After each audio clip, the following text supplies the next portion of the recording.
important qui marque la fin de la Seconde Guerre mondiale. À Liège, un lieu symbolise ce conflit, un monument national à la résistance qui trône dans le parc d'Avroy. Il était fleuri ce matin, notamment par des élèves de la Cité ardente. L'occasion pour eux évidemment de découvrir un pan de leur histoire. Un reportage sur place de Nora Califé. Une commémoration, ce n'est jamais un jour comme les autres. Pour les anciens, c'est l'occasion de se souvenir, pour les plus jeunes, d'apprendre. C'est quoi un résistant? C'est quelqu'un qui a vécu la guerre, qui s'est combattu ou quoi. Il y en a beaucoup qui sont morts et tout ça. Et ceux qui sont toujours là et qui savent encore venir aux commémorations, c'est impressionnant. Aujourd'hui, la leçon d'histoire se fait à ciel ouvert. Mais la cérémonie a été préparée longtemps à l'avance, ce qui en a inspiré certains.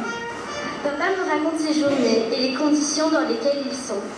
Les résistants sont de plus en plus faibles, sont arrêtés les uns après les autres, puis disparaissent sans plus donner de nouvelles. Ce qui les intrigue, c'est la vie, surtout pendant l'occupation, les fameux tickets de rationnement, comment manger, tout ce qui est aussi sanitaire, ça les a intrigués, et énormément de questions sur les camps de concentration, pourquoi, comment, et enfin, il n'y en a plus, quoi.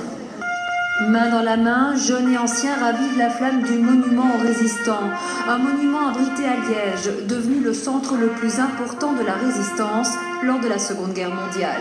Il y avait des gens qui ne voulaient pas s'incliner. Ils ont lutté, soit en faisant des sabotages, en faisant de la presse clandestine. Et ils ont réussi à créer, notamment ici à Liège, une série de points de résistance énormes.